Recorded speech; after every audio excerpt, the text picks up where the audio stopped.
लोग टॉयलेट जाकर ठीक से फ्लश नहीं करते,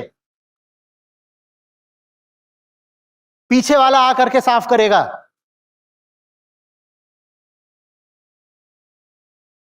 जिन घरों में महिलाएं होती हैं और वेस्टर्न कोमोड होते हैं, वहां दुर्गति हो जाती है। वो जा करके वहीं सीट पे ही छलछला के आ जाते हैं। उनको समझ में नहीं आता कि महिलाएं दूसरे तरीके से बैठती हैं उस पर।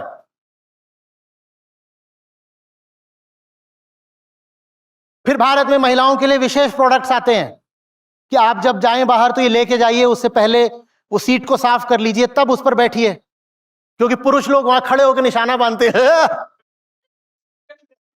अरे कर लो निशानेबाजी, ओलंपिक में गोल्ड भी ले आओ तुम इसका, पर जाने से पहले सफाई भी तो कर दो उसकी। और न जाने कितनी महिलाओं को इसी बात से रोग लग जाते होंगे, क्योंकि उनकी व्यवस्था खुली हुई होती है, बैक्टीरियल इन्फेक्शन हो जाएगा उसी से।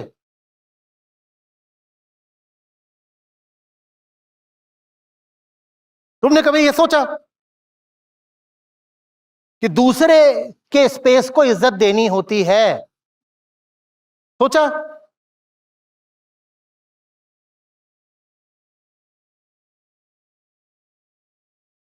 मैं हूं, पहले वो क्रिस्टलाइज तो हो ना भीतर। मैं हूं ही नहीं, मैं क्या हूं?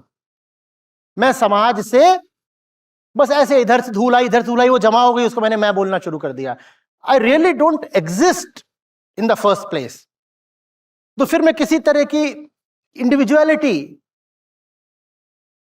का दावा कैसे करूं? नहीं करते। हमें लगता है हम इंडिविजुअल नहीं है तो विदेशी भी नहीं है। विदेशी पगला जाते हैं, कैसे लोग हैं, कुछ भी कर रहे हैं, कहीं भी कर रहे हैं।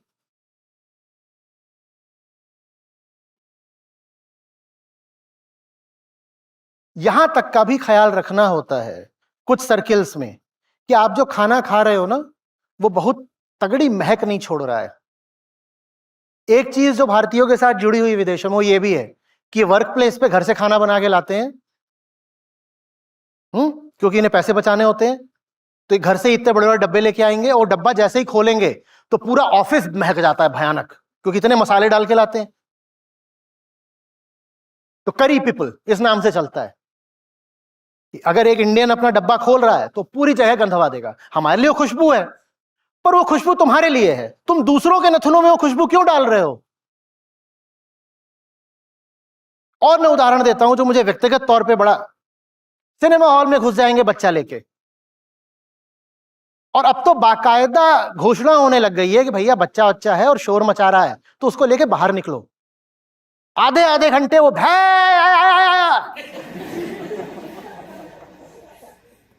हक के साथ बैठे रहेंगे, जमे रहेंगे। हम ये करने के लिए आए थे हॉल में? हम ये चिंगाड़ सुनने के लिए आए थे?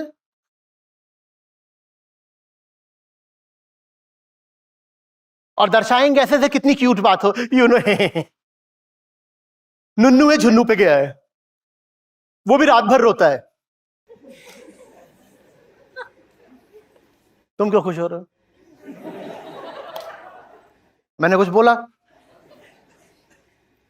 सब अपने अपने मन की बात अपने हिसाब से समझ जाते हैं। अनुभव करा है? अरे भैया, फ्लाइट में बच्चा रो रहा है, मैं समझ सकता हूं, उसे नीचे नहीं फेंक सकते, ठीक है, ग्रांटेड। पर हॉल में तो उसे लेके बाहर निकल जाओ ना। ये बदतमीजी से बड़ी बदतमीजी है कि तुम्हारा बच्चा हॉल में रो रहा है और तुम बैठे हो उसे लेके। आप मत करिएगा कृपया, गीता की बदनामी होगी।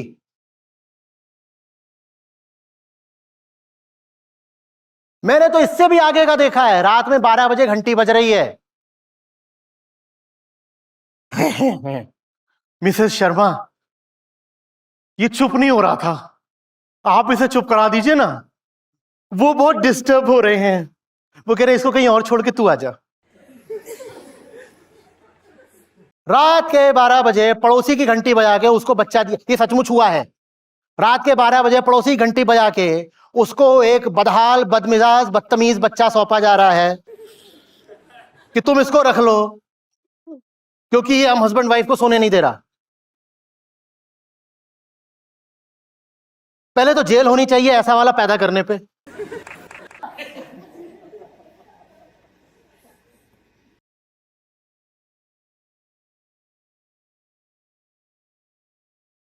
ये सब होता है या मैं बस अतिशयोक्ति उड़ा रहा हूं? और ये अभी मैं तो फ्लाइट के स्तर पे बात कर रहा हूं, मैं राज्य परिवहन पर आ जाऊं तो वहां तो बाकायदा वहीं पर लॉन्ग डिस्टेंस बस होगी, अंदर वो गू पड़ा होगा बच्चे का है। माताएं खुलेआम ट्रेन की पटरियों पे हगा रही होती हैं, और ऐसे भी नहीं कि वो नहीं हगना चाहता।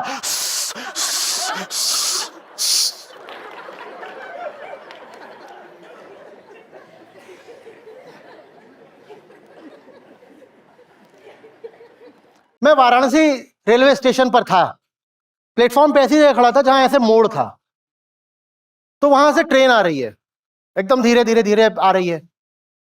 मुझे इंजन ही नहीं दिखाई दिया, बताओ क्यों? क्योंकि इंजन को एस्कॉर्ट करते हुए मक्खियों का पूरा एक जुलूस था। इतनी सारी और इतनी घनी तादाद में मक्खियां कि इंजन ही नहीं दिखाई दे रहा, तो धीरे धीरे आ रहा है। फिर पता चला इंजन है, इन मक्खियों के पीछे इंजन भी है। वो वहां मक्खियां क्यों हैं? क्योंकि माताएं पटरी पे उनको हगा रही हैं, और तुम चाहते हो हम किसी के पर्सनल स्पेस की कदर करेंगे?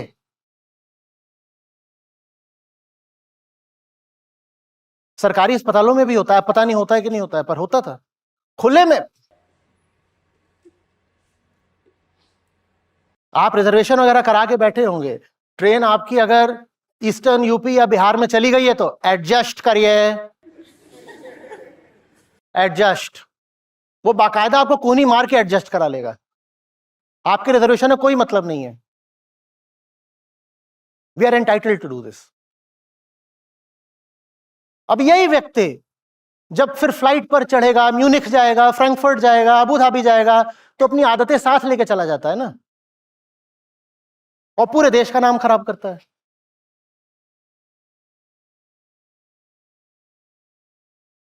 सिविलाइजेशन की एक बड़ी पहचान होती है रिस्पेक्ट फॉर इंडिविजुअलिटी। कोई पूछे सिविलाइजेशन, सभ्यता की परिभाषा क्या है? निजता का सम्मान बढ़ने लगता है जैसे जैसे सभ्यता बढ़ती है, और अगर निजता का सम्मान नहीं बढ़ रहा है तो जान लो कि हम अभी बहुत असभ्य लोग हैं। पशुओं में निजता जैसा कुछ नहीं होता।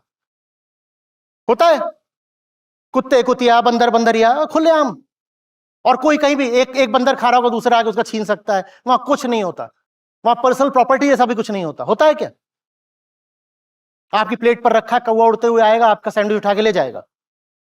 वहां कोई चीज पर्सनल नहीं होती।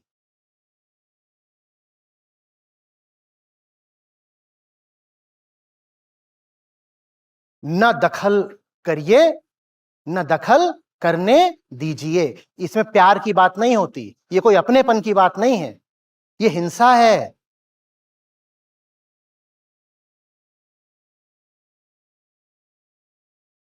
आ रही बात समझ में? कतार लगी हुई है, काय को दूसरे की पीठ में मुंह दे के खड़े हो बिना बात के? अरे मैं बताऊं आपको, मैं जब कॉलेजेस में ज्यादा बोला करता था, जैसे मान लीजिए इतना बड़ा हॉल है, ठीक है, तो उनके पास ऐसे अलग अलग कुर्सियां नहीं होती थी।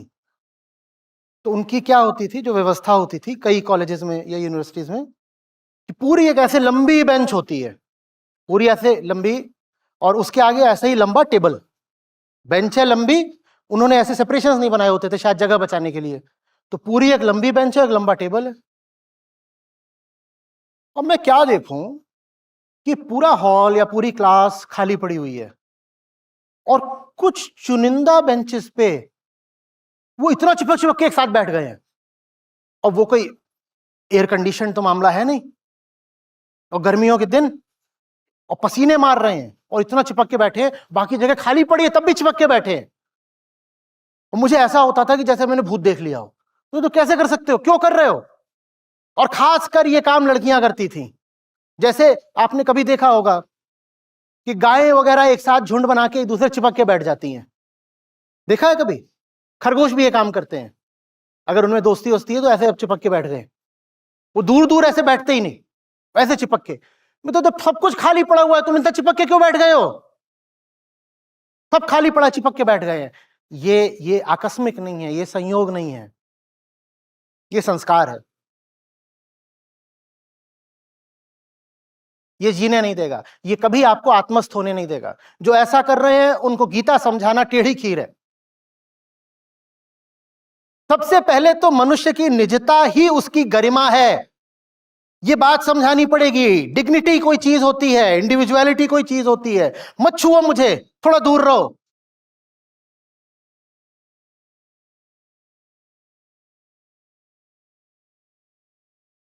कुछ कारण इसके आर्थिक भी हैं, वो भी मैं समझता हूं।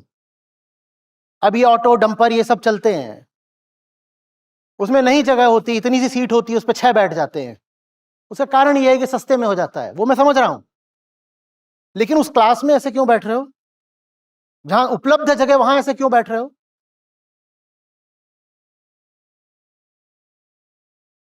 कतार में खड़े हो ना, तो ये नहीं कि बस कोविड पीरियड में सोशल डिस्टेंसिंग करनी है।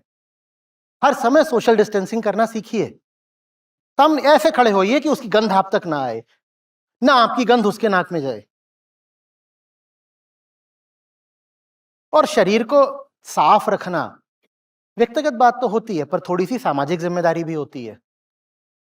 इसमें कोई अध्यात्म नहीं है, इसमें कोई मिस्टिसिज्म नहीं है। हाँ जी, हम तो साहब गंधाते हैं, हम तो आध्यात्मिक हैं, देह तो नश्वर है, मिट्टी को मिट्टी हो जाना है, हम मारेंगे बदबू।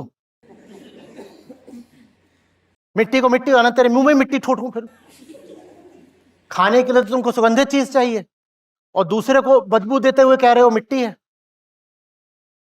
तो खुद को साफ रखना थोड़ा दूसरों के प्रति जिम्मेदारी का हिस्सा होता है।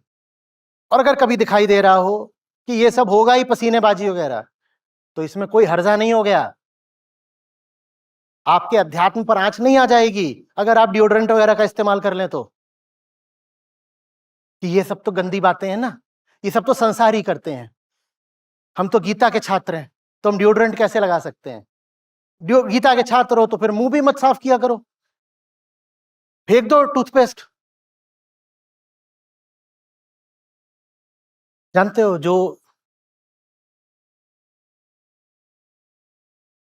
जो काम लोग पैसे से कराना चाहते हैं, वो काम समझदारी से हो जाता है कई बार, बिना पैसे के या कम पैसे के। जैसे ये अगर मान लीजिए एक सिनेमा हॉल होता, तो ये साधारण सीटें होती, और आप अगर और ज्यादा पैसा देते तो वहां पीछे आपको कैसी सीटें मिलती? और ज्यादा पैसा देने पे चौड़ी, recliner. Money buys you space, money buys you space. आप ज्यादा किराया देते हो तो घर कैसा मिलता है? बड़ा, है ना? वो आवश्यक नहीं है कि मनी से ही मिले, वो समझदारी से भी मिल सकता है। पैसा भी लोग इसीलिए कमाते हैं ताकि पर्सनल स्पेस मिल पाए। पर्सनल स्पेस, पैसा क्या, पैसे से ऊपर की बात होती है। वो इतनी बड़ी चीज होती है कि लोग पैसा कमाए जाते हैं और पैसा खर्च करे जाते हैं ताकि पर्सनल स्पेस मिल पाए। पर्सनल स्पेस की कद्र करना सीखिए, शारीरिक तौर पर भी और मानसिक तौर पर भी। न किसी के शरीर पर चढ़िए, न किसी के मन पर चढ़िए। किसी के मन पर कब्जा करने की कोशिश मत करिए, दूरियां निभाना सीखिए।